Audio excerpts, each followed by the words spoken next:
Stars of track and field you are. Stars of track and field you are. The stars of track and field are beautiful people. Hello, running fans.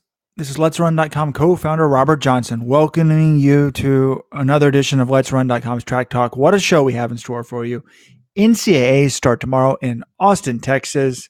We have the Rome. We'll talk about the upcoming Rome Diamond League, where Jenny Simpson will be making her Diamond League debut this year. We're going to talk about what we didn't want to talk about, Caster Semenya being back in the Diamond League.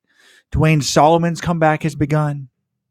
White Lightning, his nickname may be a thing of the past, but he's getting big-time press and much, much more. Folks, if you want to join the program, call 844-LET'S-RUN. Unlike Facebook, unlike Twitter, we can be reached via phone.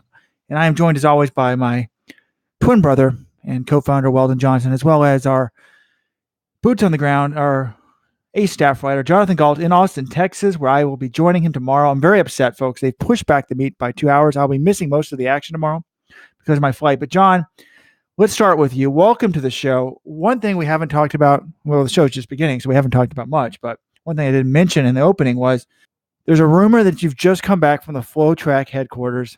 On the day that they've gotten $48 million more in funding, folks. Who knew that charging parents to watch their kids run could be that lucrative? John, is it true that you've been to Flotrack headquarters? And can you confirm or deny they've made you an offer and you will be leaving Let'sRun.com? Well, like NBA, sports journalism free agency doesn't start till July 1st, and there's a moratorium. So I don't think I'm allowed to talk about the specifics of that visit, which may or may not have happened. But yes, I am in Austin, Texas for the 2019 NCAA meet. Really excited to be here. It's been pretty muggy, humid. It was actually pouring rain earlier today, and that's why they've pushed the meet forward by 2 hours for all the running events except for the 10K final on Wednesday night, which is the first day of NCAAs, because there are thunderstorms that are supposed to be coming in, I think, and they're worried that's going to mess things up. But running the 10K in the middle of the day, not a great idea, so probably good to keep that pushed back. But yeah, I'm in Texas, and the funny thing, Robert, you don't know about this, Weldon does. I land in the airport. First thing I do, I step off the plane from Boston, and I just am immediately engulfed in humidity. It's so much more humid than it is in Boston. It's been pretty mild spring thus far. So anyway, it's humid. And then I decide, what's the first thing I'm going to do? I've got a few hours to kill before the press conference. So I decide, let's go get some barbecue. So I head to this food truck, Micklethwaite's barbecue. Really good, delicious. And I sit down, and it's just outdoor seating on like park benches. And what do I see directly in front of me? There's just a guy sitting down, and tucked into his jeans is a handgun. And I'm just like, this is the most Texas thing. Like, if you had a stereotype of Texas. Open carry? Apparently it's open. I don't really know all the laws in all these states. I don't have a gun. I try to stay away from guns. We don't need to get into the gun rights debate, but I just thought it was the most Texas thing ever that I get there, and the first thing I do is have barbecue and see some guy with a handgun in his back pocket. Welcome to Texas, John. Have you ever been to Texas before? Yeah, I've been to Texas. Actually, I went there last year with you, Weldon. We were at the NCAA Indoor Champs at Texas A&M, and also, more importantly, Super Bowl 51, Houston, Texas. I was there, the greatest comeback in Super Bowl history. New England Patriots 34, Atlanta Falcons 28 in overtime. A couple of things. Being from a UT and Dallas family, going to Houston and going to A&M, that didn't really count as being in Texas. That's a joke. But gun control next. 1-844, let's run. We'll have your hot topics on open carry in Texas. John, did you feel safe? I mean, honestly, I felt less safe with seeing just a gun out there in front of me. This isn't something we really need to get into, but my first instinct, seeing a gun, it made me uncomfortable because I'm just not used to that in Boston. I saw your thing on Twitter, and I was shocked because I haven't seen people open carry. I'm sure I have. I think the first time I actually saw it was in Arizona, but I've never seen it. It's sort of interesting. Open carry, I think, is new in Texas. But I remember in high school, they passed concealed carry. And contrary to popular belief, like concealed carry hasn't been that long in Texas. I mean, this is 20 years ago. But I remember thinking, like, I'm going to get blasted on a run.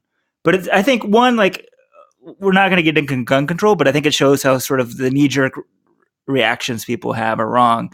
Because, I can go to Boston, right, and you can't open carry a gun, but some like guy right there could be concealing a gun and be up to, convicted felon could have a gun and you're not going to know it. So if some guy's passed the test and has it, first instinct maybe is probably to be a little bit alarmed, especially when you haven't seen it. Like I've never seen it, and I knew they passed open carry a couple years ago. But hey, I'm glad you didn't get blasted, John. I survived day one. Well, it's 8:26 on day one, so hopefully I'll survive. And so Flotrack offered you $46 million to jump ship, or? Like I said, free agency starts July 1st. I can't really comment on that, but they did just get another round of venture capital funding, so they seem to be well off at the moment. Well, that means they're losing money, John. Losing money, but they're trying to get into soccer. Well, if you're paying $8 million a pop for DC United, it doesn't last that long. So, anyways, John, is it true that they had a coaches social and no coaches showed up? Yes, that's true. This is too amazing. First of all, shout out to Flotrack for inviting John to the coaches social, even though no coaches showed up. But I appreciate it. They gave me a free beer, free cider. I had good conversation. I had a good time at Flotrack HQ. I won't deny that. I know. It was very nice. What kind of beer do they have, John? I mean, like we don't have HQ and beers and that sort of thing. Yeah, well, you guys never, I will give you credit for this, you never shy away from buying me beer when we go to meets together. So usually I get free beer when I cover a meet with you guys. I had a Fire Eagle, Austin Beer Works. It was an IPA, 7%. It was actually pretty heavy, but it's been a little while since then, so I shouldn't be too crazy for this podcast. But no, it was pretty solid. And then they had like a blood orange cider, which that one was a little, that was kind of sugary. It was, it wasn't anything special, but no, it was nice. Gordon Mack gave me the tour of the Flotrack headquarters and, walked around, see where all the magic happens. So yeah. And John, you're in Austin, where my parents live. Hopefully you'll meet them this weekend. Contrary to popular opinion, there's no trust fund I know about. So any VCs out there, $10 million wired into the bank account by Monday, we're out of here. We'll shut it down. John, I'll give you 2 right away. What?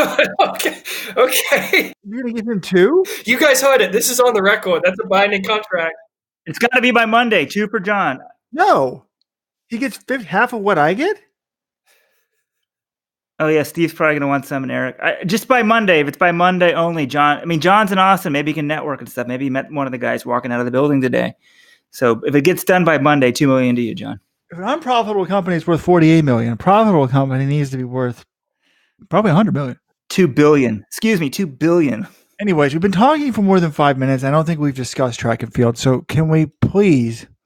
I did the intro though, and I didn't like doing the intro. By the way, I didn't give a special shout out. I forgot. It's a very special day.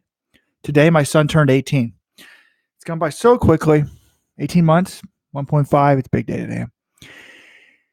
But I also didn't get to introduce myself as the most controversial man in the sport. Just because I love how Robert just gives himself this self-appointed title. Like I think you've claimed in past podcasts that I called you the most controversial man in track and field. I don't really remember doing that, but maybe that's part of your controversy is that you just self-anoint yourself the most controversial man. Well, people get mad that I like to talk about how I'm so smart, but it's really sad because what am I controversial for? I'm controversial for saying that someone born a man should not dominate women's sports. Like that's basically the only controversial thing I've said. And when I was listening to last week's podcast on my run this week, I was like, wait a minute, like we're debating at what level is this fair? How about never? So that's all I'm going to say about it this week. Except let's talk a little bit about Semenya before we get NCAAs. She's back. But do we have any of the social justice warriors complaining? Folks, this shows that there is a two-tier justice system. I do agree with that. If you're rich and have access to lawyers, the courts generally go in your direction. It doesn't matter if you're black, white, or whatever. O.J. Simpson, we know how he got off. Caster Semenya in this case. The Caster case to me is actually, I can sort of conceive how she could win that. I don't see how somebody born an actual full-blown male could do it, but to me, it's very simple. Like she may have been raised as a woman, but biologically, what is she more like? male or female. We only have 2 categories. I know, and gender is not binary, so, but in sports it is. So there you have it, folks. But I know you guys don't want to talk about that. So NCAAs, John, you were at the press conference. What is the inside scoop? What do I not know about from not being down there this afternoon? Okay, well, I mean, one thing that it's pretty funny. It started off with Grant Holloway just trying to find a bathroom. Like, this was on like the suite level of the Texas football stadium, and the suites all have bathrooms in them, but most of them were locked. Like the one that was unlocked, they locked the bathroom in there because someone was in there. So Grant was like, before the press conference, was just like pacing up and down trying to find a bathroom, and eventually found one. So yeah, that's the big breaking news. But no, I mean, I don't think anyone said anything. All right. Most interesting thing I thought was I was asking Grant Holloway. He was talking about his defeat at SECs because he lost his first collegiate hurdles race in 2 years at SECs to Daniel Roberts at Kentucky. Roberts ran 13:07 in that race, which tied the world lead, which was held by Grant Holloway. And then I was asking him, like, he said he didn't execute well in that race. So he's like, I didn't execute at all. And so I asked him, well, what do you mean by that? What didn't you execute specifically? And he's just like, I ran like shit. And then he goes into detail. He's like, my first 3 steps weren't great. Like, my arms weren't in the right position. I didn't have momentum at the end of the race as a result.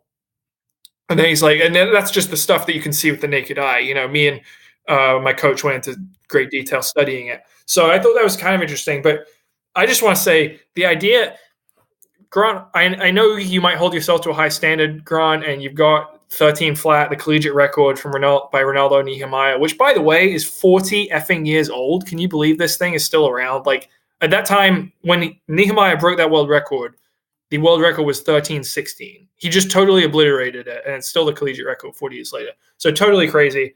But anyway, Grant ran 13:12 in that race. Only one guy, Daniel Roberts of Kentucky, the guy who beat him in that race, has run faster than him that year.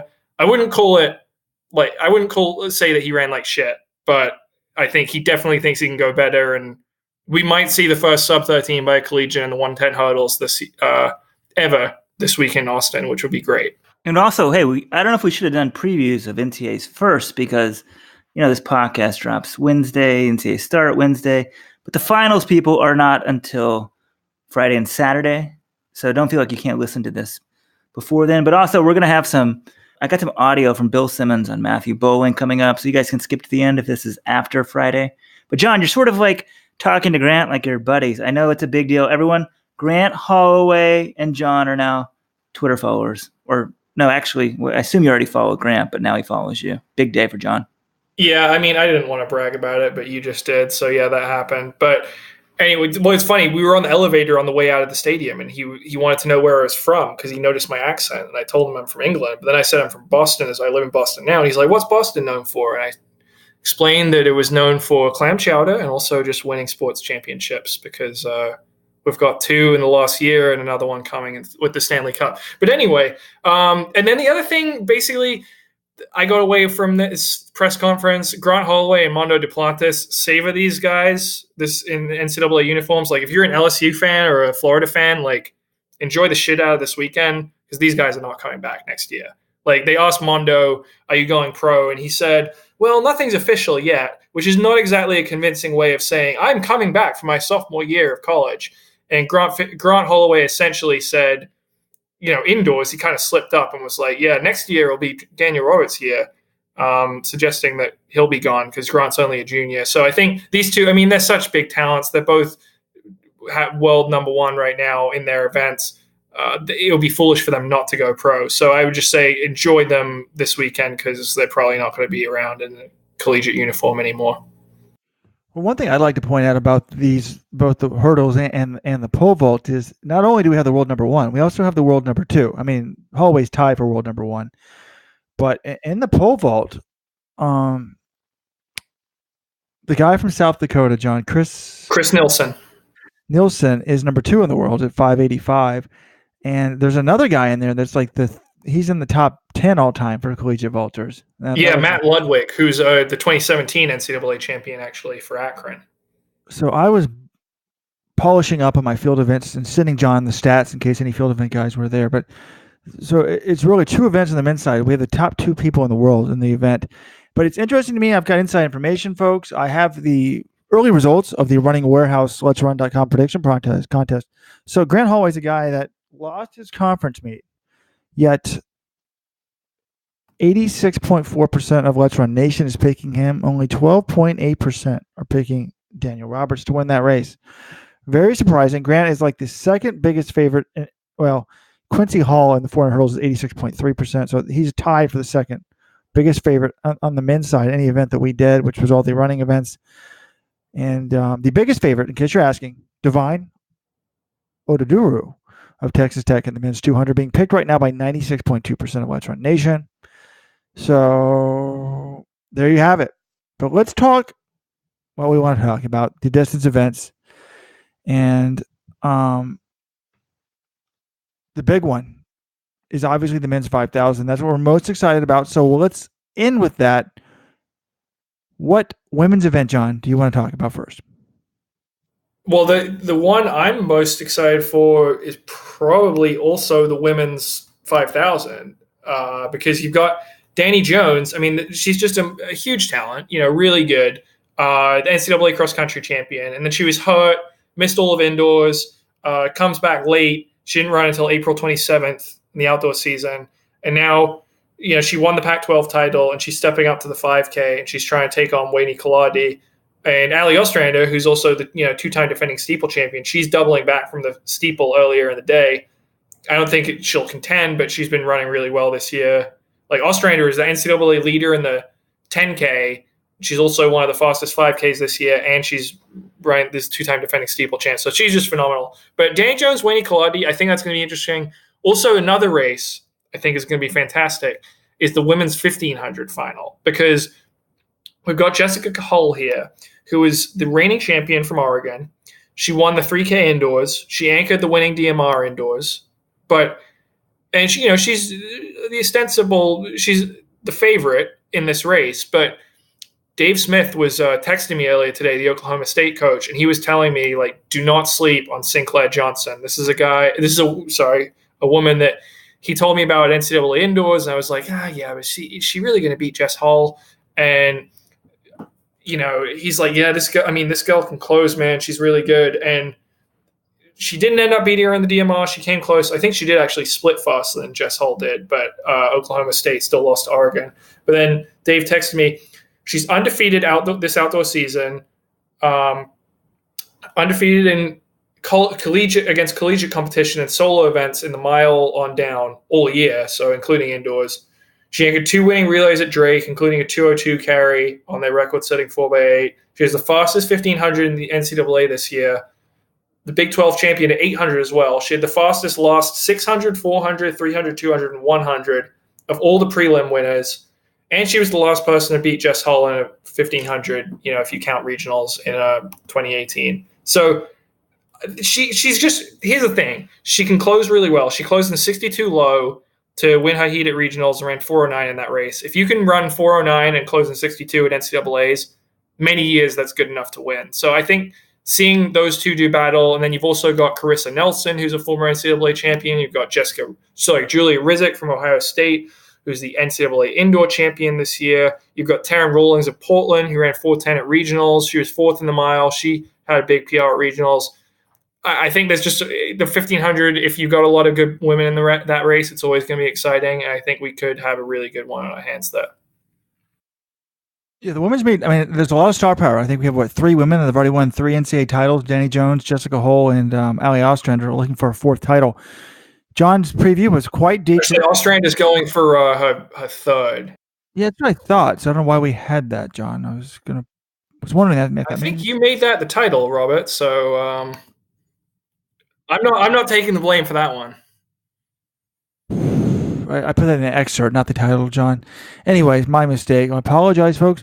There's an interesting chart. John has the winning time and last lap of the women's 1,500s for every year from 2011 to 2018.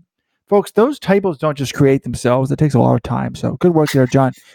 I haven't made my official picks yet, but the women's steeple interests me. We got Ali Ostrander, and then we've got Adva Cohen of New Mexico. Cohen's PR is 9 seconds faster than Ostrander. So everyone's like, oh, Ash Turner's going to definitely win. She's going for the three-peat. I almost was like, no, we need to pick her just for our official pick. But our official Let's Run pick was, we stuck with Ostrander, but mainly because, I looked at what you said and I did the research just to confirm it. She's never lost a steeplechase race in her life. I mean, she did finish third in one prelim one time, but she's never lost a so maybe her PR would be 9 seconds faster if she was running all out. So if you're wondering why Weldon has been eerily quiet, he is watching the Orioles, my beloved Baltimore Orioles, take on the Texas Rangers. They're down by the Texas Rangers are down by 7 runs. And Weldon is still watching that instead of talking on the podcast. Please turn off your television. Weldon is like with an 18-month-old child, you realize how addicting TV is. So that's why I'm looking away, but I can tell Weldon's staring at it, so then I look at my TV to see what's happening. This is a big day. The Texas Rangers are in the number 2 wild card spot. This team is supposed to suck. I gave up on them. My doorman's really big into baseball. He's like, the Rangers suck, blah, blah, blah. We're under 500. We won a few games in a row. I checked the standings. I sort of get greedy. I'm like, hey, I wonder where the wild card is. And ever since then, I've been obsessed. This is the first game since I realized we had the wild card. And we're playing the lowly Baltimore Orioles, like the worst team in baseball. Robert claims to watch every game. I flip it on. It's 4-0. We're getting blasted. And then Robert now tells me he never watches any games anymore. Very depressing. Big day in Texas. Big day in Texas. John is there, and now playoff baseball. Folks, in case you're not aware, Weldon did attend the University of Texas. My mother's a graduate. My uncle's a graduate. Weldon attended his 5th year after 4 mediocre years at Yale University, never finishing higher than 4th in the 10,000, I think, at the conference meet in Ivy League. Weldon, folks, if you're in college and you're not at NCAAs and you're dreaming of it and you suck, don't necessarily hang up the spikes, folks. Weldon couldn't even score in the conference meet at Texas in the Big 12 as a 5th-year senior. And getting 4th in the country. Robert, can I jump in here as well? Weldon, I asked him this earlier. Weldon's not sure if he holds a degree from the University of Texas or not. I don't think I claimed that he did have a degree. I know you didn't, but I think it's fascinating. Like, I know all the schools that I graduated from, and I know all the schools I didn't graduate from. And Weldon apparently can't keep track of those. It was about the knowledge and the women for me in college, John. A joke about the women. Okay. That made me a misogynist because I made a joke about women because I wasn't like a ladies' man. Anyway, I'm not sure. It's very sensitive these days. But was in the Master's in Accounting program. I actually had an academic scholarship and, in-state residence, so that helped out. I think I only took 1 semester, so there's no way I got a master's in 1 semester. Right? Seems unlikely. So I'm going, I don't have it. But also, like the first time I was applying for jobs, I checked my Yale transcript, and they had me down as a double major in econ and history. And I called up Yale, and I was like, I don't think the history degree is supposed to be down there. I sort of pulled out of doing the double degree. And they were like, but I was an econ major and wrote an economic history paper that was really long and won the econ award at Yale. And I thought maybe they gave me extra credit or something. And they're like, well, it's down there, right? And I'm like, well, yeah, but it really shouldn't be. And the lady said, it's down there to take credit for it. So if I run for office, here's proof right here. I don't know. I'm not trying to cheat anyone. Thank you. They'll say daddy pulled strings, like George Bush getting out of the Air National Guard. I was never in the National Guard. I have no military service. So if I claim it after this point, please listen to the podcast. I think the Rangers have a run back. It's now 9-3. All right, let's talk about running. There is a track meet going on this weekend, Robert. Okay, I'm going to make my predictions real quick. I think in the women's 800, Danae Rivers is the one to beat, but Matt, wow, Pensney Aikens is really good. One of those 2 women will definitely win it. Ostrander, I'm going with, although I could see Burke winning it. Collada definitely in the 10,000. 5,000, definitely Danny Jones, assuming she's. My only question, though, is there any chance, John, do we know that she's really fit? Like maybe she just started late because she was hurt and she's not been really fit. Well, she did start late because she was hurt. She posted. I guess I could have told more yesterday when I was writing the preview, but I trolled through her Instagram account, and yes, she was hurt indoors. So yeah, I mean, do we know if she's 100% as good as she was in cross country? No, we don't know that yet. But she won Pac-12. She has a killer kick. I'm going to give her the benefit of the doubt and say she'll probably be able to hang and win that thing. But maybe if Kaladi's better than she was in cross and Danny Jones is a little worse than she was in cross. Yeah. No, I mean, Jones should win it. If she was in the 1,500 at 407, she'd have the best PB of anyone in the field. And she's running cross country. So 5,000 is in between cross country and 1,500 she should win. But let's talk about the men, folks. Men's 800, Bryce Hoppel, undefeated on the year, but he's giving up more than a second in terms of seasonal best to Texas A&M's Devin Dixon, who doesn't necessarily have the best track record at NCAAs. But Devin Dixon won the SEC, which is normally a sick meet, by more than 2 seconds. John, I know you picked Hoppel. He was at the press conference. Are you still confident in that pick? Yeah, man. I see this as like, I'm not going to say, all right, this might sound blasphemous. I see this as somewhat similar to Clayton Murphy back in 2016, where Murphy was just winning everything and he wasn't really worried about running as fast as he could. He would just get in the race and freaking win and run people down late in the race. And he did that in the 1600. It's in the 800 indoors. He won that race. In the 1500 outdoors, they made a really fast pace. He just sat on them and kicked by them and won. Like Bryce Hoppel, his best time this year outdoors is only 146. But I think if even if Dixon goes out and runs 144, which he has done this year, I think Hoppel could just sit on him and pull by at the end. Like I asked him, is there a time? How fast do you think you can run in this final? And he said, whatever it takes to win. And that's exactly what. It's very similar to what Clayton Murphy told me in the 2016 Olympics. So I was like, hey, do you think, you get in this final? How fast do you think you can go? Like, is it going to go too fast for you? He's like, whatever it takes to medal, I'll run. And he ran 142. So I know Murphy's a better runner than Hoppel, but I just get vibes. This guy knows how to win. He can close really well. I think we could see him run 144 or 145 and win this race. John, correct you in the seasonal best. It's 145.87, not 146. From what meet? I don't know. That's where I entered him in the season in our contest. So unless I made him a rare mistake. Oh, you're right. Yeah, it's 145. I was incorrect on that one. Folks, there you have it. John's made his first mistake of the year. Now, John, if you know the answer to this, I'd be fascinated. I noticed that Jonah Koech, who used to be at UTEP, is now running for Texas Tech. Like, how did that happen? Well, generally, if an athlete doesn't want to run for one school anymore, he will transfer and start competing for another school. I think that's what happened in this instance. I don't know the specifics of why he left one. I don't like these I think people should sit out. It's going to be like everyone's going to have all the good schools because basically now like the Monmouths and the lower D1 schools are just going to be like feeders to the Oregons. I mean, is UTEP really like? I guess Texas Tech's track and field program is stronger overall, but like UTEP has produced the last two NCAA. Sorry, it's produced the last two NCAA indoor champions, 2018 and 2017. Sorry, Emmanuel Courier and Michael Cerrone. Like, why would you want to leave? Well, that's what I'm wondering. Fascinating. Like, did he have a falling out with the coach? The other Kenyans? It's pretty interesting to get. Like, maybe the coach wanted to get rid of him, so he sent him. I'm sure you'd be happy to have him if you're Texas Tech. So who knows? I'd love to know the real story there. Yeah. But so we've done the 800. Let's move up to the 1500. Fascinating race. Oliver Hoare, the defending champion. And last year, remember, I mean, he upset Josh Kerr. That was huge. We assumed he'd be unbeatable this year. He lost indoors. He beat pretty much all the top guys earlier in the year at, I think it was Brian Clay, right, John? Yes. But then he loses his conference meet. And by the way, I don't know, if you're looking to make the prediction contest and win it, I'm not sure if Michigan's, what's his first name, John? Kiprotich? Justine Kiprotich, Michigan State. I don't even know if he's entered because he didn't have a fast time this year. You might want to pick other. He was the runner-up in 2017, so he's got a chance. But I think this race is pretty open. I think the one guy I picked is Yared Nuguse of Notre Dame. He was the anchor of the DMR that won indoors. I think he was the best miler in the country indoors, and he just didn't enter the individual mile. So he's my pick. I thought that, but then he got beat by Hoare in the middle of the outdoor season. It's a lot easier to look good in the DMR when you're fresh and everybody else is doubling back from the mile prelims. Grant Fisher wasn't doubling back that night, just to remind you.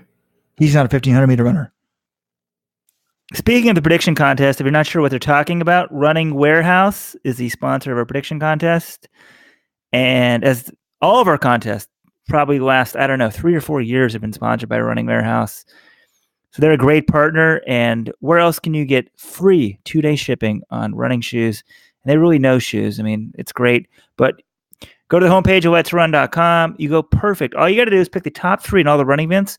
We'll give you $200,000 and $200 How do you say this? No. $200,019. We'll give you $200,019 if you do that over 20 years. Let's just throw in an extra 18,000. If you say you listen to the podcast, we'll give you $219,000. Yeah, so there it is. Robert Johnson giving away an extra $19,000. But if you just finish in the top 3 of the contest, you will win a Running Warehouse gift certificate and a New Balance Fuel Cell Rebel running shoe. That's based on the taking design cues from the New Balance 5280. So thanks to them for sponsoring. It's very easy. If you know nothing about NCAAs, we have a little guide. It's got the top 3, what they've done. You just pick essentially your top 3 in the running events. It takes 5 minutes and you could win, and it'll make watching NCAAs more important, a little more fun, I guess. And also last week on the podcast, I said, hey, I wasn't sure if you guys could still get 15% off CBD oils, certified CBD oils. Don't be buying them from the bodega. But good news, Floyd's of Leadville, the code is still working. Run 2019 at floydsofleadville.com. That's Floyd as in Floyd Landis. Go there. Use code RUN 2019. These are certified CBD products. You guys are buying them up. Floyd's is very excited. They keep working with us because, where else can you get CBD oils for runners and recovery? These are great products. And 15% off your first order with code RUN 2019. So, guys, I have a question for you. Speaking of the prediction contest, are we going to be on this podcast next week? And I'm going to be hearing from you guys saying, well, I would have won the contest if I had made the picks on time, or, oh, I forgot about this thing. So, do you guys have any pre-prepared excuses you'd like to get out there for when I ultimately beat you? John, we have responsibilities. We don't just get to write, one article maybe every other day and call it a day. First of all, we have a business to run. Profits to be made. Unlike Flotrack, even we have profits to make. Weldon has ads to put up. I have a child to support. Weldon has dogs to walk. None of these things do you have, John. I have a plane to catch tomorrow. So I was on a flight this morning. Well, that's true. But what if there's no internet in the plane when I'm planning on doing the entries during the plane? I should have done the entries when I actually made the guide for the contest, and I feel like when I made the guide, despite making a few mistakes, I'm like, wow, I really know some key things here. So yes, we should have a contest, and we'll announce the winners between the staff. Good. Next week. So we've talked about the 1500 steeplechase. We've got the defending champion, obviously. Well, there's a lot of defending champions coming back from Minnesota. He's run 8:31, but the fastest guy in the year is a Dave Smith product, Ryan Smeaton, 8:27. Coming into the year, his PR was 8:54. It's pretty amazing. We got a Princeton boy. By the way, I didn't shout out to William Paulson, who's also one of the top 1,500 seeds. He's no longer at Princeton. He's at Arizona State as a grad student, but we do have a Princeton undergrad, only a sophomore, from Australia. I met his parents when I was doing the Ivy League championship broadcast on ESPN Plus. They flew out to Philadelphia? Warehouse this year? Parents have been here. I think they're still in town. They're going to be for like 6 weeks. They're planning on their son making NCAAs. He was only like 50. I love the confidence. Oh yeah. Apparently he's pretty big in Australia. He's like, he was already 4th in the country. Now that he's dropped like 16 seconds, I imagine he's higher than 4th. So he's run 8:33. He's the 4th seed. Stephen Fahey of Stanford. He's back from injury. He ran 13:34 this spring. Yeah, he's run like 13:30s for flat 5,000. So I was tempted to think he might. If I could, he's got a shot. Yeah, 13:30s is pretty good for flat running. But Ollie's got a really good kick, as you noted in the preview. So that's a pretty interesting race. I think Ollie was a good pick. That was the official Let'sRun.com pick. And then let's go to the 10,000 because that's before the 5,000, even though we were going chronological order. We have 6 BYU guys, including the top 4 seeds in terms of time. Now, the problem I have with BYU, John, first of all, these guys run 20, 11, 12, 18, and 18 all in the same race? I think I honestly don't know. I can't tell you. Did Connor McMillan beat all of the other 3? Because they don't even have a conference meet. Do you guys realize that? BYU is not even in a track conference. What a joke. What do they just sit around and get ready for NCAA outdoors. But it's hard to pick between them. Tyler Day is the top returner from last year. He was 4th. Well, Robert, what worries me a little bit about this race, though. So BYU qualified 6 guys, which remarkable achievement, really, really fantastic. But do you realize that 3 of those 4 guys you listed as the top seeds, Connor Mance, Clayton Young, and Rory Linkletter, they finished 22nd, 23rd, and 24th in the final last year. I didn't realize I didn't realize it was bad, but I knew it was bad because in my week that was, I said, how many, they have 6 entrants, but how many points will they score? I mean, BYU last year really was embarrassing in this race. I mean, 22, 23, and 24. Now, it does look like they must have just packed that in and run together because they all ran 31, 37, and I think they must have been saving it for like the 5K or something, but that's just not good. I forgot about this. I'm looking at the BYU results. So they all ran that on Stanford, or not all. Connor McMillan and Roy Roenkletter ran at Stanford on May 2nd. So the other guys must have run at a different meet because there's no other BYU guys in here. But I said, whoa, because I didn't realize the guy that I recruited to Cornell, Ben DeHaan, was right behind them. Now Belgium, former Cornell runner. Netherlands. Excuse me. Thank you, John. He's racing Kajelcha next week, by the way, folks, if you're a Ben Renero fan. Lambs to the slaughter. But these guys, the way I view it is I'm not excited about any of these guys. When your PR is faster than Weldon Johnson's, I can't view you as a dominant NCAA, slower than Weldon Johnson's, excuse me. I don't view you as a dominant NCAA champion. Like, there's no stud in this race like Lowy or King Ches or Ruppy. Right. I mean, no. And look, I think the BYU guys, one of them could win. I mean, Rory Linkletter was second in this race in 2017. Like, he's good. He's got a good kick. Mance is a guy totally unafraid to just run from the front and, start just hammering it. So I think they got a chance. I don't think any of them are going to win. I think Tyler Day, he's the guy who is the top returner from last year, but he was only 13th indoors in the 5K. He didn't even qualify in the 5K outdoors. So there's legitimate concerns about him. Gilbert Keegan is the best non-BYU guy based on time, but he was only 12th indoors. Then you've got Aaron Templeton, Furman. He was 5th in NCAA cross. You've got a lot of guys who've run like a few good races, but no NCAA champs in this field. But the guy I picked, I don't know, somewhat hot take incoming, Ben Veach of Indiana. And he was seventh in the 5K indoors, pretty respectable. Outdoors, he got outkicked by Morgan McDonald in the Penn relays and in the Big Ten 10K. And he made Morgan McDonald sort of work for it down the home stretch in the 10K at Big Tens. So he's my pick. I think we're going to have 2 straight winners from the Big Ten following up Ben Flanagan of Michigan last year. Ben Veach. I like the pick, folks, and he's other than the prediction contest. So if you want to be smart, pick other, definitely for one of your 10K picks. But, we need to put an asterisk. Whoever wins the 10,000, because Morgan McDonald would have won the race. And that's one of the things when we talk about like Mo Farah being the greatest because he won the 10 and the 5. Well, first of all, like people like Helge Gabriel didn't even try to win the 10 and the 5 because you had to run 2 rounds of the 10K. So it's just, I don't know. Like the fact that McDonald's not in the race is a little disappointing to me. I was trying to look up to see how old these BYU guys are. Tilla Stopshire does not list a birth date for Connor McMillan. John, try to figure out what high school year he was. Oh, McMillan, I'm pretty sure is like a 6th or 7th year. Who? Connor McMillan, I'm pretty sure is a 6th or 7th year. Well, Rory Linkletter, he's a BYU senior. He must not have done a mission. He's only 22, folks. Yeah, no, Corey. No, not Corey. Rory. He didn't go on a mission. I think maybe do Canadians not do missions, John? He's a Canadian Mormon. I don't know if that has anything to do with it, Robert. That was a joke. I'm going to try to see how old Clayton Young is because, folks, I'm all about fairness in the sport. It doesn't matter. I am about protecting the integrity of the sport. Wow, Clayton Young, he might be older than you, John. How old are you? 28. He's certainly not older than I am. He's 25 years and 264 days. So he's even older than Aaron Finn. Aaron Finn turns 25 later this year, and she's not Mormon. So, Connor McMillan. All right, Connor McMillan. No, sorry. I'm sorry, Connor. I jumped on top of you. He graduated high school in 2014, so this would be if he's a 5th-year senior. So that's not uncommon. Not bad.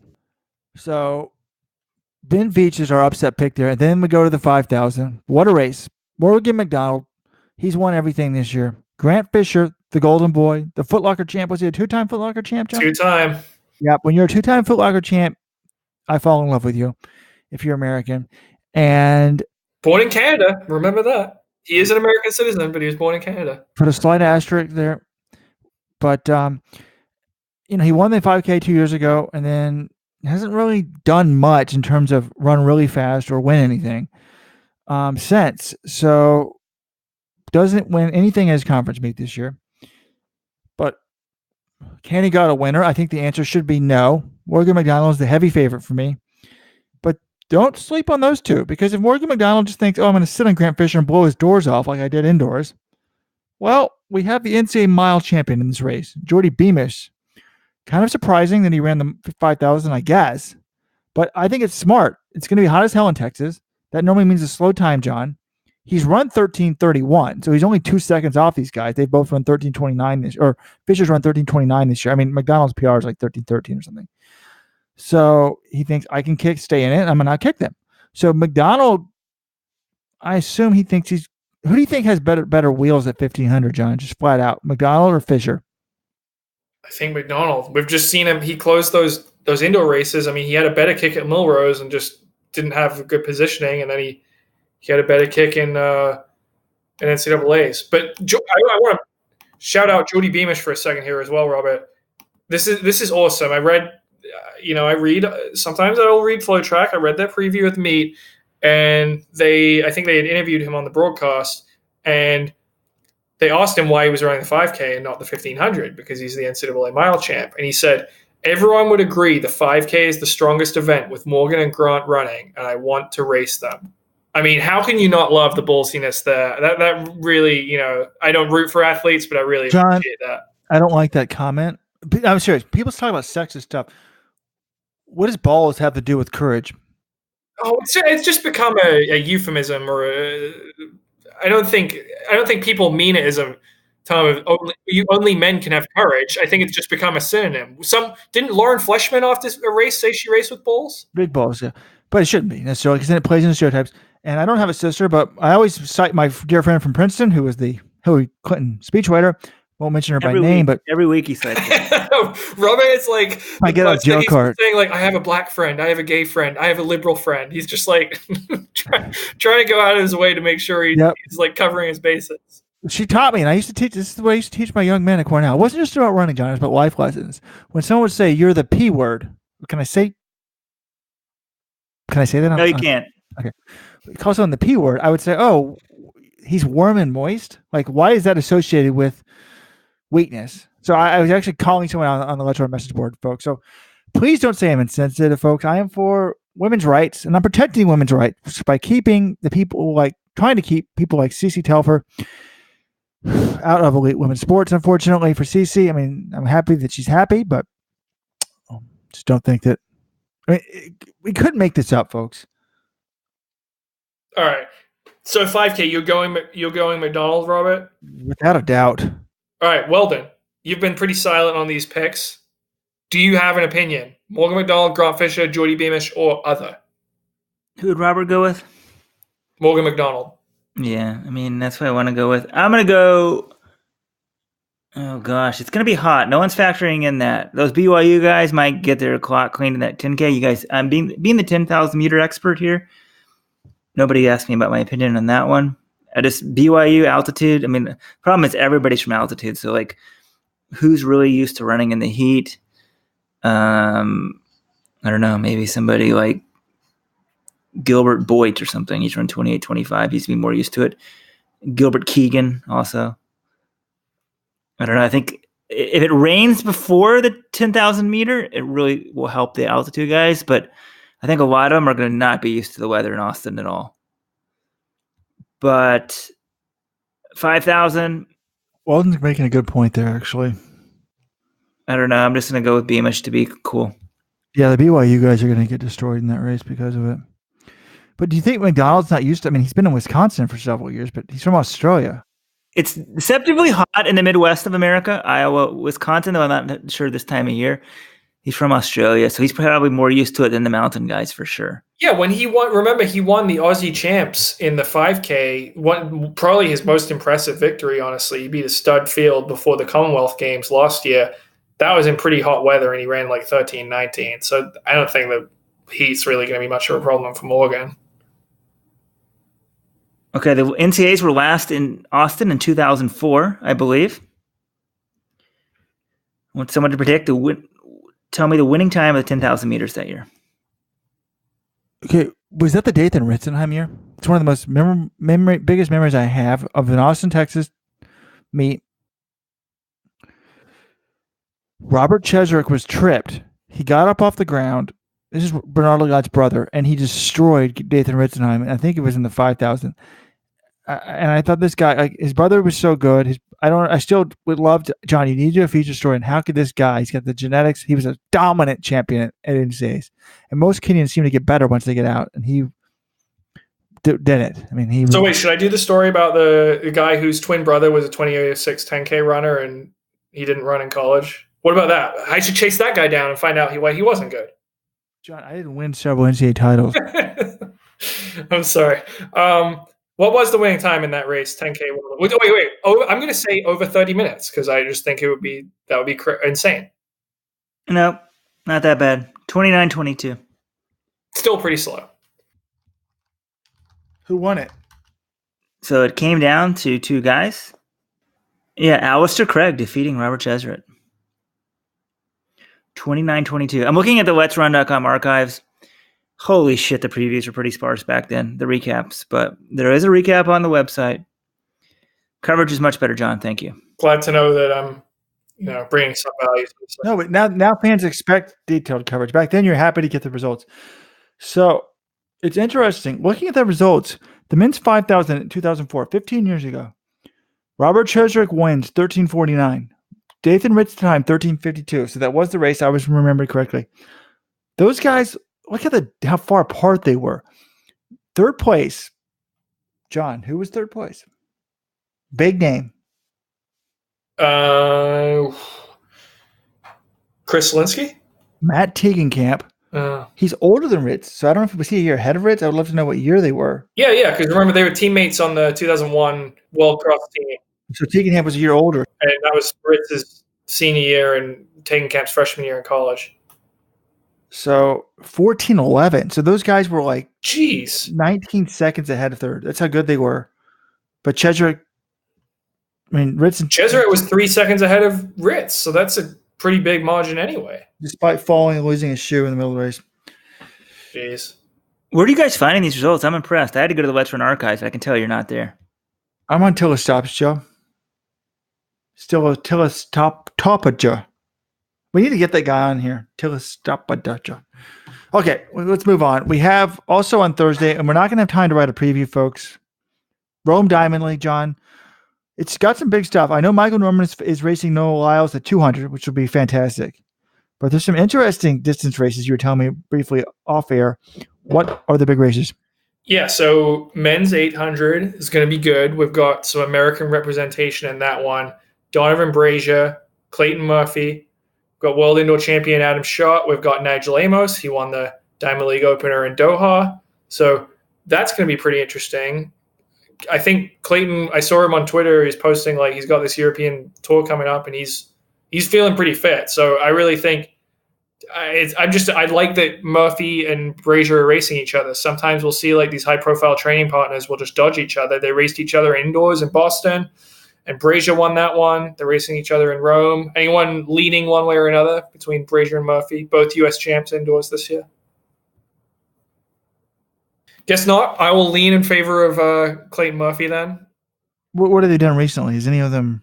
I mean, Murphy, I don't think Murphy's hasn't raced outdoors yet this season. If correct me if I'm wrong. And Brazier ran pretty well. Brazier was third in the Diamond League opener in Doha, so that's pretty good.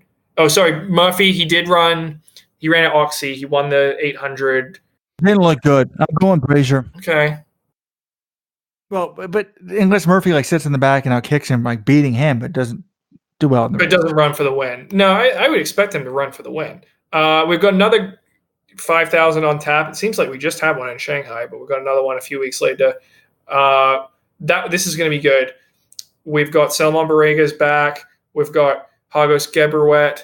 We've got Joshua Cheptegei, the world cross-country champion, is running this. We've got the Diamond League debut of Justin Knight. We've got Philip Ingebrigtsen stepping up. We've got Nick Willis stepping up. We've got Ben True running the 5K.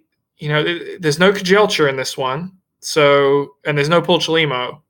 So one of those guys, has a chance. I would probably lean towards Borrega, but Gebrewedt did just run really well in the 10K in Stockholm, so that race shouldn't be too bad. Mo Ahmed of the Bauman Track Club also in that one. And then women's 1500. That's going to be pretty good as well. Jenny Simpson, Diamond League debut this in 2019. Laura Muir coming off a nice win in Stockholm last week. She looked really good. And then we've got Gonzebe Dibaba, the world indoor champion, and Gabriella Debu Stafford. Sorry if I'm not pronouncing your first name.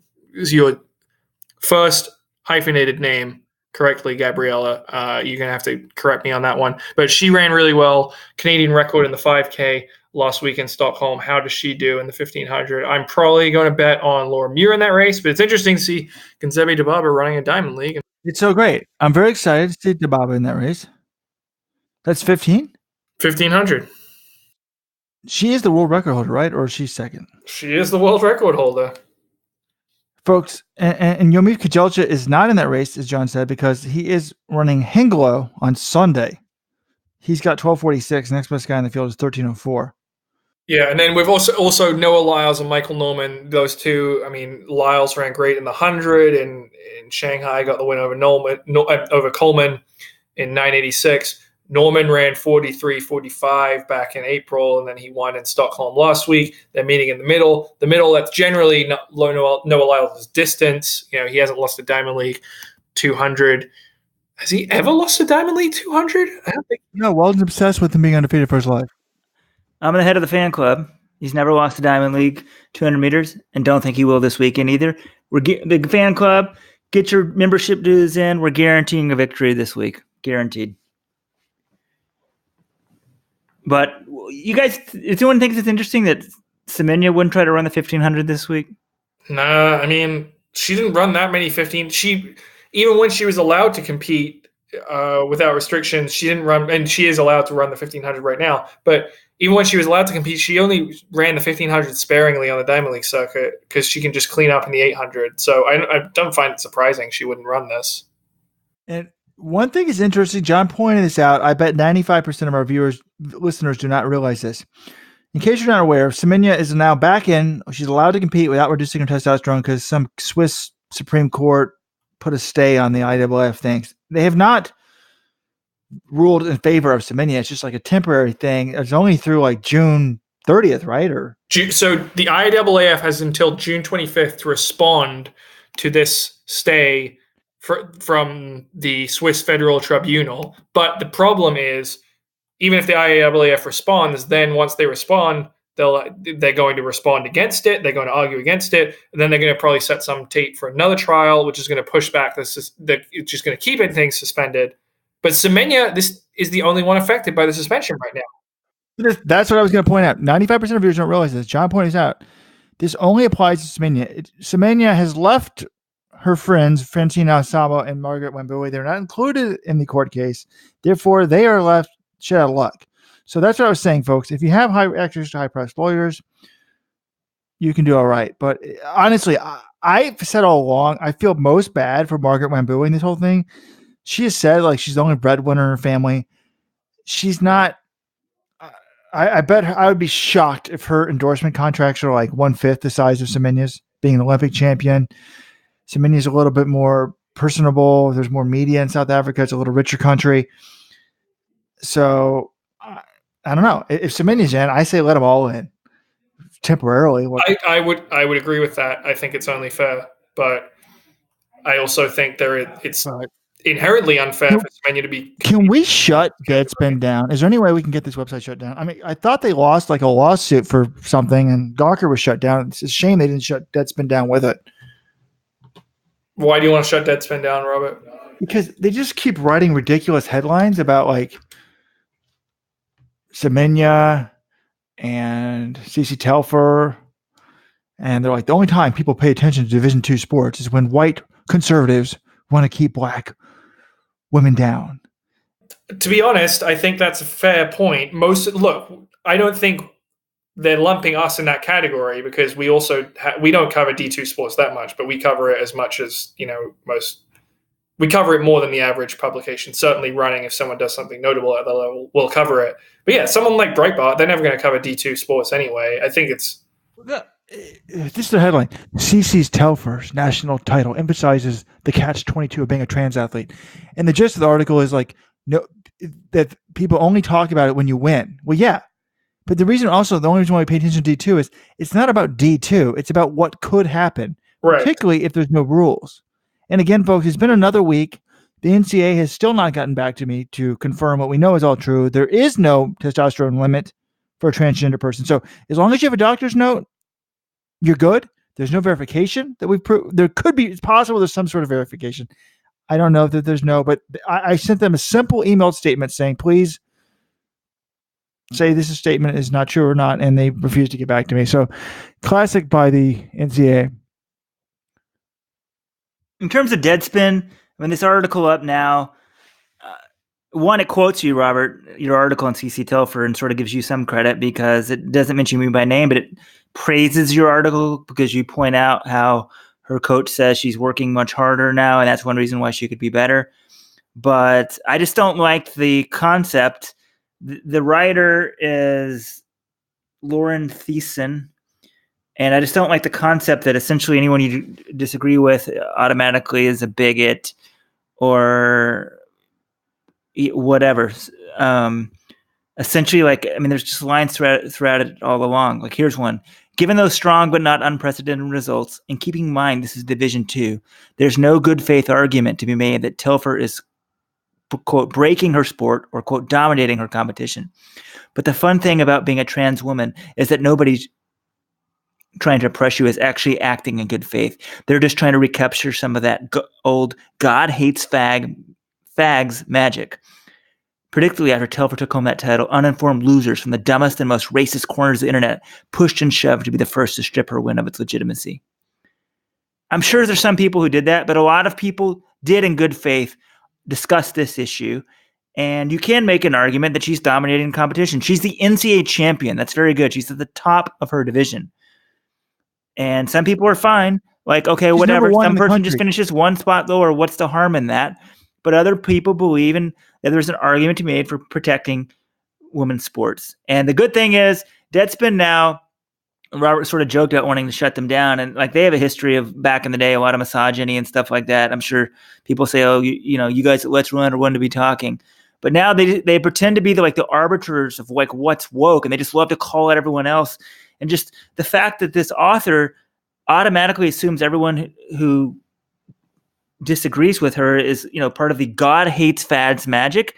It's just so condescending. It's like not what we need right now in America. I mean, there's a lot of social problems in America, but like, it's actually the best time ever to be transgender, I would say, ever in America, to be gay in America, to be a minority in America, or if not, like, give me a time that is.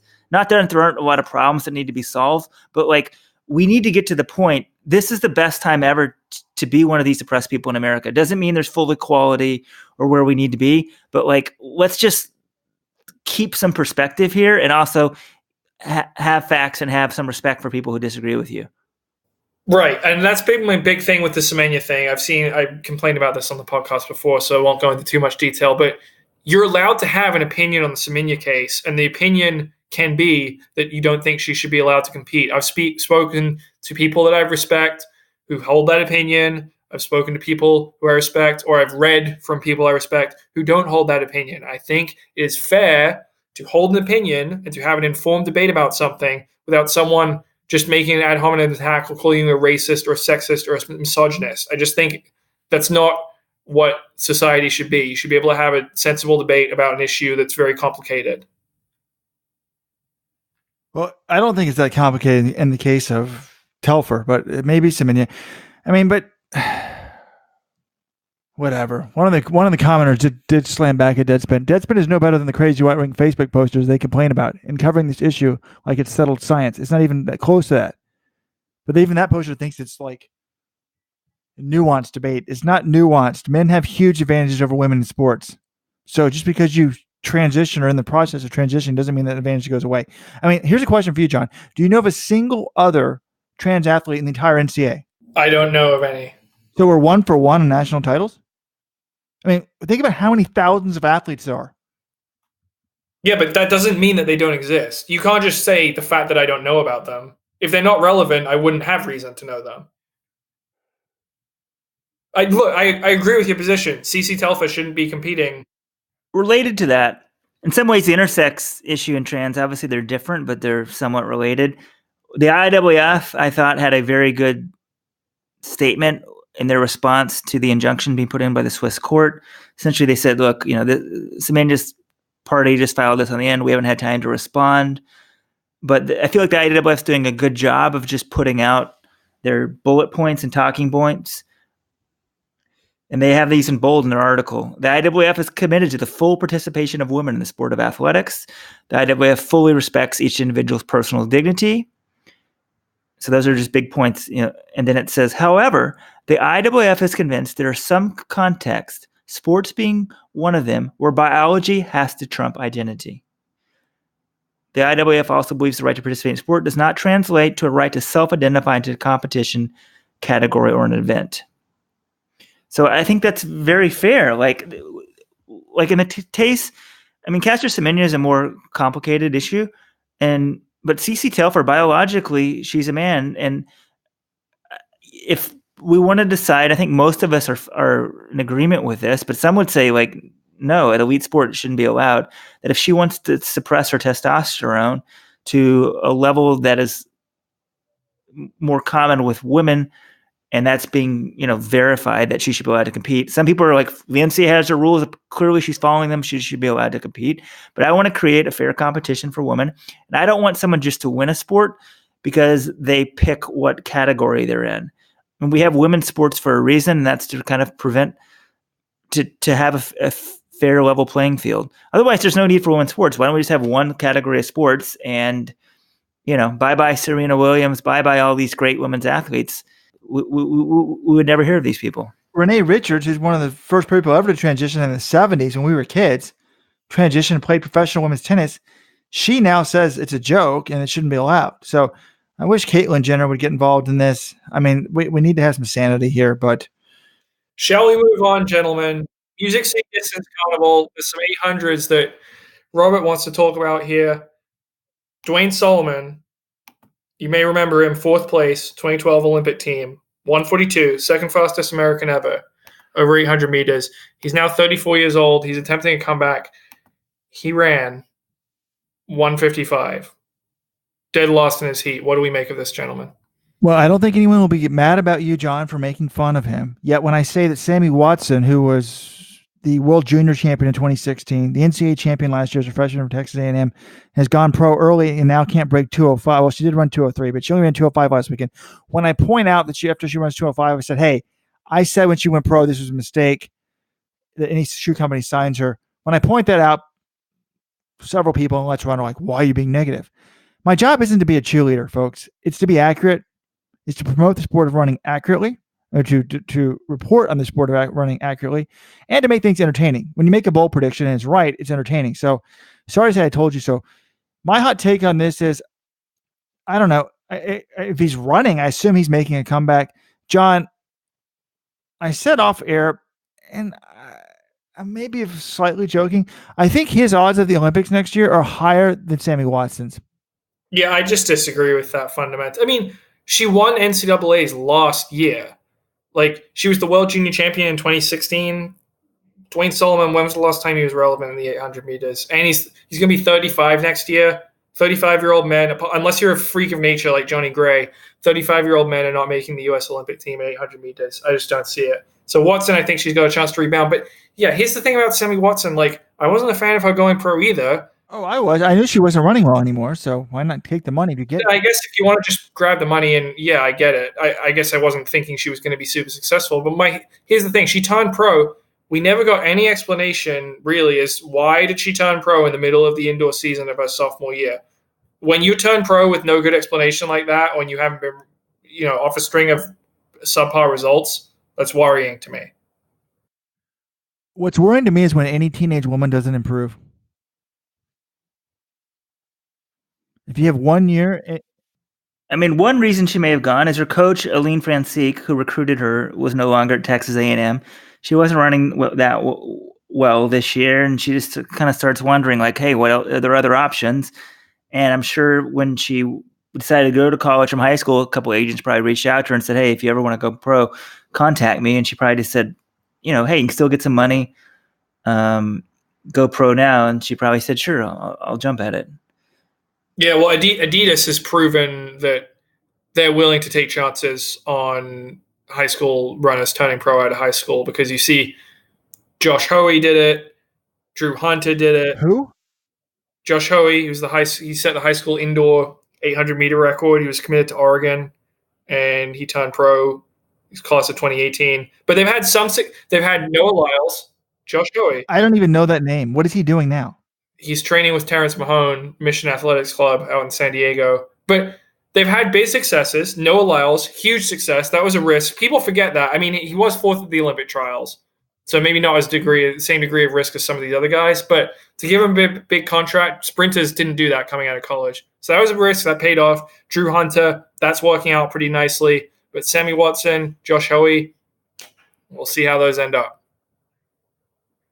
I think it's too early to render any sort of verdict on Josh Hoey. He ran 147 indoors in high school, and now he's running professionally, but this is his first season. He's like 19 years old, 18 years old. I mean, I'm not going to judge anything based on one pro season. It's sort of interesting with him, right? Because, I don't know, he's not Drew Hunter. He didn't have the name. I mean, there's no, like, as Robert said, who? Like, there's no buzz when he really goes pro. Hunter, you're sort of, I feel like, getting some return on investment, but I guess either way, it doesn't really work out unless these guys become at least national class. Sammy Watson, how can we write her off? I mean, as you said, John, she was national champ a year ago, really good, 2 or 3 years ago. So does that talent go away? I guess it depends on what they have to pay her. If they signed her out of high school, I'm sure they've had to pay her a lot more than if they signed her this January. So apparently she turned down huge money coming out of high school.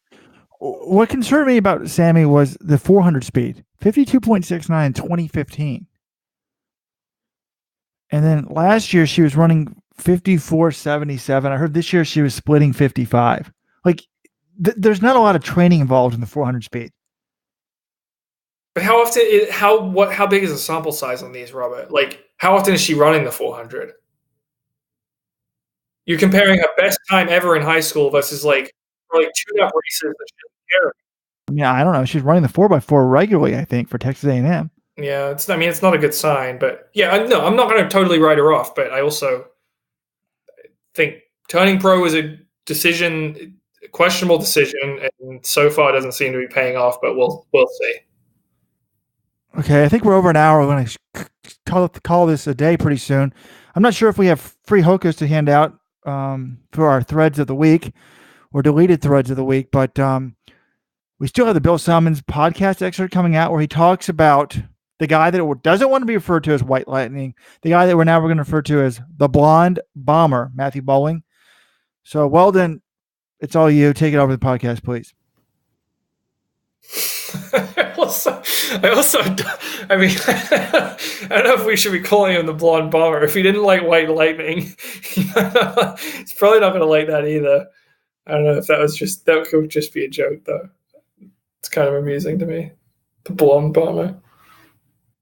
Yeah, okay. Speaking of that, Robert has decided that we can't call him White Lightning because his dad and there's a Washington Post profile on them. And in there they said, look, we don't like the term White Lightning. And I guess today's age, someone doesn't like a term, you shouldn't call them that. So I guess we have to go with it. Who knows? He may not like Blonde Bomber, but that's what people in Let's Run have come up with. Let's just call him Matt or Matthew. That's fine. I mean, look, I'm not going to call someone that's something I don't want to be called, so I don't really care. He's fast. How about we call him that? I want to interview his identical twin brother, who is the valedictorian of the high school class. He's more accomplished in academics. And, well, I was going to say that's like me. He said Weldon had better grades and was faster. But is he an athlete at all, like the fraternal brother? Like, what should be worse? Like, maybe better just to be really studious and not be in the track team at all. Like, which would you rather be, John? The high school? Would you rather be the valedictorian of the high school, or would you rather be the 9-9 guy? 9-9? Come on, man. How many 9-9 guys are walking around on this earth? Okay, John, would you rather? What did you rather be? The 9-9? It's not 9-9. What's his win legal time? 10-1? 10-13. Still really good. Which would you rather be? The 10-13 guy, but I give you an IQ of 85? Or the valedictorian of the Straight Jesuit, which is a pretty good high school, by the way, John. How low is an IQ of 85? I can't put that into context. I wouldn't want to be stupid. I mean, I'll say that, but I don't know if 85 is stupid or not. I would really like to run 10-1-3. That would be great. Well, 70 to 79, John, is borderline mental disability. 80 to 89 is considered low average. That's a tough question then. I don't know. I would definitely want to be the valedictorian. I would not want to have an 85 IQ the rest of my life. What if you could run sub 10 and 100 though? Well, I know, but 10-1-3 is no guarantee of that. It's as good a start as you're going to get in high school. You better make several $1 million because you could. You hire an agent, they do the thinking for you. But you know what, Robert? I like being me. I don't know what my IQ is, but I like the way I turned out. I like the way my life turned out. So don't need to play the hypothetical game. And John, in case you're wondering, John, excuse me, visitors, listeners, women listeners. Jesus Christ, this shit again. I will be staying at my parents' place in Austin. I have John. John is indoors. We talked about how John had the Supreme location directly across the street from the track. I've got him yet another sweet location down in Austin, folks. He's on 6th Street, Welton. That's where all the bars are. It's a very happening place, a very trendy hotel. He has co-ed bathrooms, so I thought that would help get him out. He doesn't have his own bathroom in this hotel. He's got a sweet pool, though. It's like a brand new hotel. Yeah, no, they have it's like a door. They want to. It's not like a hostel. It's like high-end hostel. It's like $200 or $300 a night if you get your own bathroom. Without your own bathroom, it's like $150, I think. Okay, enough about John's dating. Bill Simmons, formerly of what? ESPN, HBO, now with The Ringer. On his podcast, him and Chuck Klosterman. I'm not as familiar with Chuck Klosterman, John. Give us the Chuck Klosterman overview. Writes a lot of pop culture books, former music journalist, smart guy, really good writer. I like Chuck. I don't know him personally, but I like his writing. So Chuck's on the podcast, and for I did not listen to the whole podcast. I'm not sure if this came up earlier, but they decided to talk about Matthew Boling. You guys have definitely not heard this. Let's just play this. Double, hang in there, and I want to see what his final numbers are. Yeah. All right. So you want to talk about Matthew Boling, this sprinter who's breaking records left and right, and there's a wrinkle. And what's the wrinkle, Chuck? Yeah. Well, okay. So this kid is like the high school kid in Texas, and I don't know any other way to sort of describe this. It's like he appears to be the fastest white American ever. It doesn't seem to be any question about that. And I'm really nervous about what's going to happen as his star ascends. I can see so many terrible things happening as he continues to succeed. I can see him going to the Olympic trials next year and taking 5th, and Trump thanks him on Twitter or something. I totally can see that. Or the fact that he was already on after he kind of dominated the Texas State meet, he was on High Noon or something. And it's just this undercurrent of every discussion about him. Also, he's very young. I don't know that much about him, but he doesn't seem lacking of confidence. Right. He seems very aware that he is a fast fucking guy. Yeah. Guys cannot run with him, So it's not like in Tebow or something where every time he succeeds, he's like, oh, praise God or whatever. It doesn't seem like that's how it's going to be. And it seems as though this could be a real powder keg of division in sports. And I'm almost want society to make a pledge now to not talk about the fact that this fast kid is white. Even though I'm kind of doing it now and probably fueling the fire that I worry about. But it seems as though if he becomes the fastest man in the world, which I think is, well, not likely, completely plausible, he is going to be very famous when the Olympics happen. Maybe not the next Olympics, but the ones 4 years down the line. He's really probably going to be close to his peak at that point, really will be peaking. Do you see what I'm saying? Do you see how this could be dangerous? This is absurd. First of all, The Olympic champion in the 100 meters is going to be famous, really. He's always famous, no matter who it is. Like Usain Bolt, that's how he became a megastar. He was like the fastest fucking guy in the world. But here's the other thing. Like, Chuck Klosterman, he may not follow track and field, so he might not understand this. We've had fast white guys in the past in this sport. Like, the reigning world champion in the 200 meters is Ramil Guliev. He was born in Azerbaijan. He represents Turkey. I don't think the world stopped because Ramil Guliev won the 200. Granted, he's from Turkey, so he's not going to be a U.S. megastar. But Jeremy Warner won the Olympic 400 in 2004. I don't think the world stopped then. Like, look, he's going to be white. I don't think there's going to be a fucking apocalypse because suddenly we have a good white sprinter. I thought you said this guy was smart, John. Dangerous? That is embarrassing. How is it dangerous? Like, if anything, these guys are probably pretty liberal. You think it would be the opposite of dangerous because what he would be doing is defying genetic stereotypes. What the liberals are most concerned about is sort of any correlation between genetics and, sports performance. This race is better at this race is better at that. We don't want to have that. So how would this be dangerous? I think it would be uplifting to say, hey, just because you're X and that group doesn't normally do Y doesn't mean that you can't do it. So I think it's the opposite of dangerous. And these guys Trump's going to tweet it out and it's going to be a big deal if he gets fit. What? Like, Trump didn't tweet about Jenna Prandini winning the U.S. title in 2015. Like, I just don't think, like, people see, oh, this white kid in high school, it's weird. Like, it's going to be normal. In track and field, for sure, if he becomes a star, it will be normalized pretty quickly. They'll just accept, okay, he's white and he's really fast. And the rest of the world, I don't know, maybe if you're immature and you can't handle this, it's unlikely. We've had black guys play in the NHL. Has that been a big deal? Like, people don't make a big deal about that. It's uncommon, yes, but it's not.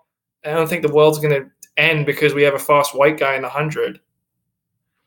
Yeah, I agree with Robert. I see it as more uplifting.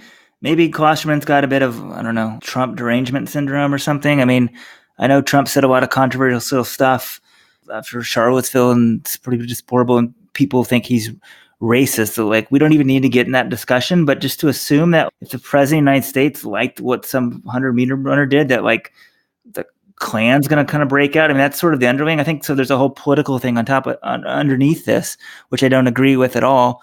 But if I don't know, I think if anyone can defy a stereotype in society and sports, it makes us think, like, let's evaluate the people as individuals, right? There's a reason that sort of racist ideology keeps getting diminished and diminished and diminished, I would say, with every generation. And that's because the more educated, the more worldly we get, we sort of realize the world's full of individuals, not races of people. And sure, people are different, that sort of stuff. But, like, let's try to treat everyone individually and with respect. So if he can defy a stereotype for sports, then other people can defy other types of stereotypes. Yeah, because I do think that the stereotypes are sort of self-limiting. So I think it's the opposite of dangerous. I think it's a refreshing story. I mean, Robert, you always are kind of buy into, like, oh, the Kenyans are better at running than the American guys. And I'm like, well, if you believe that, you're already limiting yourself. So there may be some advantages people have, but, like, with Kenya, is it because they're dirt poor and grew up at altitude? It has very little to do with race, Kalenjin culture, that sort of stuff. Yeah, but just because I think there can be a correlation between these things. I mean, I had to delete a despicable thread yesterday, but one thing I was thinking about was, like, okay, let's say most poor people aren't as smart as rich people. So what? What are you going to do about it? It doesn't mean they deserve to be poor. We're just going to let them be poor. So if a certain group isn't good at sprinting, it doesn't mean that we're going to just not let them try to sprint. I mean, there's outliers and everything. So we need to get above this. We need to come together. Yeah, I agree. I mean, if we're worried, like, the big concern with Matthew Boling is that he might become good and Trump treats him congratulations and society's going to fall apart. Like, I don't know. I feel like we just live in this period of fear. People sort of, I don't know, we're, like, searching for controversy. Let's let it happen first before we get all apocalyptic about it. Okay, well, are we handing out any shoes for threads of the week or deleted threads of the week, or are we calling it a day? Because I've got to get up early to catch my flight. Okay. What you guys want? Deleted threads of the week or top threads of the week? Deleted threads of the week. Hit us. Okay, I've not looked at these. Wow. the top. This is number one. I swear to God, this is not made up, people. John has just dropped his first F-bomb on the podcast, and the first deleted thread, deleted just minutes ago. John Galt will never get a legit journalism job after working here as long as he has. Oh, I need to read this thread. It only has one poster. Robert, I did not delete it. Did you delete it? I didn't delete it. Why did we delete it? I like that thread. Are they arguing that I don't have a legit journalism job now? Thank you, John. Thank you. You cover the Olympics at a very young age. You go to every World Championships. I would argue that you're one of the most prominent track journalists in the world and establishing your identity. The thread just says he needs to get out now. And also, sort of, I think there's so much negativity and just in general in society, but also on the forums. And people want to associate everything that's like racist or controversial or whatever said on the forums with the site, and that we condone everything that's said. These are forums, and I would argue that Let's Run, sure, there's some negative stuff and what have you, but now everyone lives in their little cocoon, and especially when it comes to politics. But you got like, I don't know, Daily Kos and Breitbart or what have you, and people go to sort of MSNBC or Fox for their news, and the sort of old mainstream view of CNN sort of kind of where people went there, CBS or ABC for news, and they were sort of viewed as right down the middle. I think that some of that's disappearing. But so the people are in their silos, but there's just hateful comments. Read the comments on the Washington Post article. They can be ridiculous, over the top. Facebook, over the top. But I would argue that there's very few places where people can sort of have a discussion from different political viewpoints, different whatever. And that's one of the reasons actually I like some of the discussion on Let's Run, because in theory it's a running website, but then you have conservative people, you have liberal people, you have them discuss, various things. Like, I know Eric, my web guy, I had a huge talk with him today. Eric politically thinks way more liberal than me, and like we'll just discuss any issue in the book. I remember Eric 4 years ago was telling me about Bernie Sanders, and I was like, "What? Like, there's no way anyone's gonna take this seriously." And Eric moved to Iowa, and he's like, "Yeah, watch, this guy's gonna make headwinds," and he was like just dead on right. So I think all in all, in today's society, like Let's Run. I'm not asking for some sort of award, but like I think that there's like interesting discussions of controversial topics, which is a good thing. We need more of that in society. And sure, you're going to read stuff from whatever viewpoint you are that's maybe offensive to everyone, but maybe just offensive to your own viewpoint. But we need to get to a point in society where you can read something you don't disagree with and you can have a civil discussion about it, or maybe a heated discussion, but you still respect the other side. So, John, you need to get out.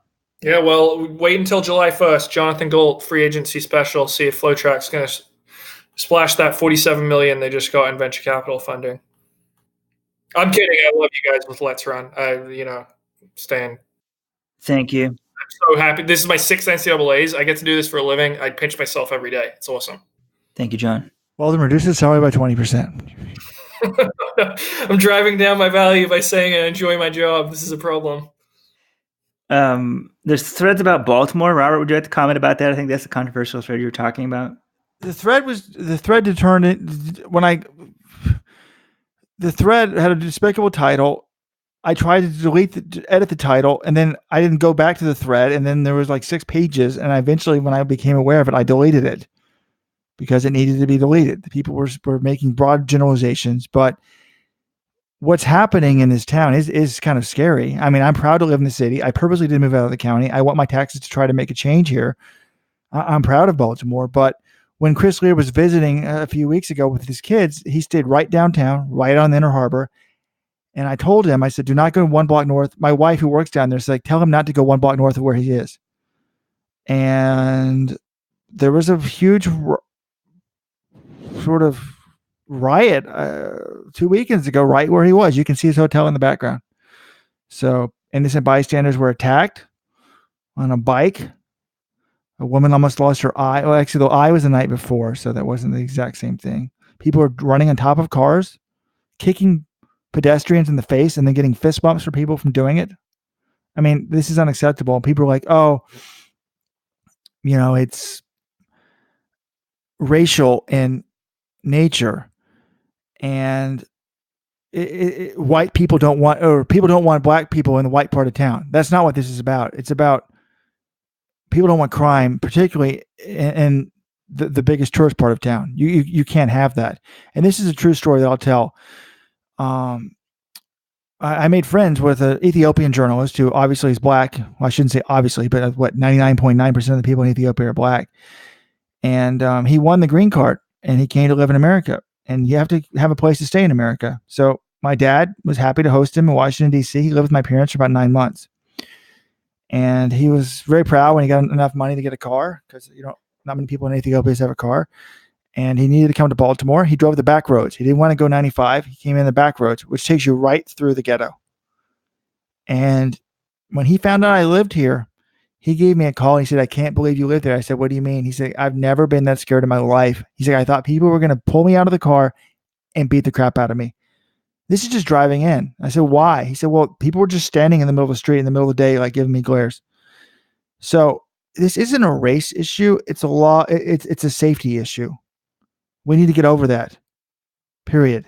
I do think that a lot of these people causing these problems are teenagers that don't have anything to do. When I was a teenager, I said if I was born in the ghetto, I'd probably be dead right now. You do a lot of stupid things, men particularly, when they're 16, 17, 18 years old.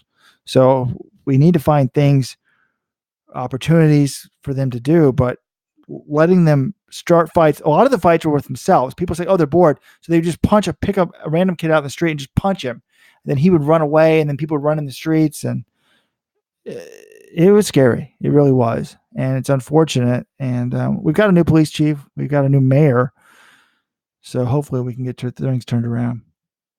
So anyways, but I very much vehemently opposed some idea that people thought I was condoning the negative crap that was gone in that thread. I tried to delete the title.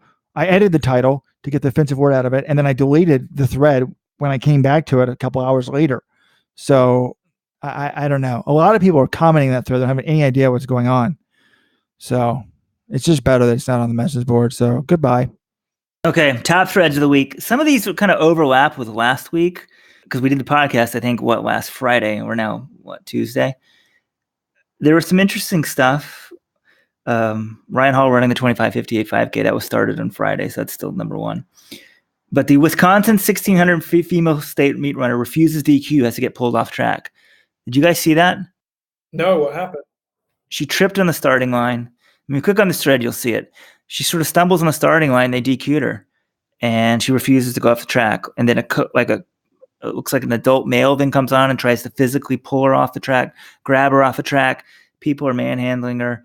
And eventually locked this thread because people were objecting to his behavior and then comparing it to rape, which was just totally unjustified. Even if you disagree with his behavior, we don't need to trivialize what a rape is. But I think it shows one thing, and I think a lot of people are in agreement. At the IAAF level, they would restart that. And at the NCAA regionals, someone got DQ'd as well for this. Long distance races, if somebody stumbles over the line, just call them back. Let's implement the IAAF rules and not disqualify some male or female for this instance, or just anyone. You have a rule that if you fall in the first 50 meters of a distance race, or if you're caught up in a fall. She false started before the race. I false started my one and only high school track race. It's a 2 mile in Houston. I think it actually might have been a straight Jesuit, which is the high school where the blonde bomber goes to. And they were going to throw me out. And the head coach said, "Don't worry about him. He ain't going to do anything anyways." So there you had it. They let me go. I got lapped in the 2 miles. So what if Kipchoge full starts the Olympic marathon? They're going to throw him out of the race? Well, I don't know. That's the thing. I think you should probably just do what they did indoors. Wayne Colati definitely false started indoors. It was a blatant false start. They didn't. They just said, "Oh." If you read the rule books, there's actually someone point out like an IAAF rule book. There's you can put them back in. In high school, it's not as clear, so it's not as well written. So I think you should probably just call them back and put them back in. Assuming people aren't just starting to game the system. But it was an unfortunate situation. I don't know what the solution was. I mean, the girl wouldn't leave the track. She was trying to run up there and run with everybody else. So the guy kind of grabbed her. So it did look awkward, but what is he supposed to do? Just let her run behind everybody else? Yeah, I think once the race has started, let them run. Just say, "Hey, we DQ'd you. You're DQ'd. That result doesn't count." I mean, I think, some of this shows the difference in like gender, because I think if a male coach like grabbed a male athlete and took him off the track, no, there wouldn't be as much of a problem with it. But by the way, something just came into my brain. Can I make one last point about this CeCe Telfer and situation? It hit me last week. Like, these people that deny that men are stronger than women and better at sports than women at the elite level are probably the same people. Look at the way we treat domestic violence in this country.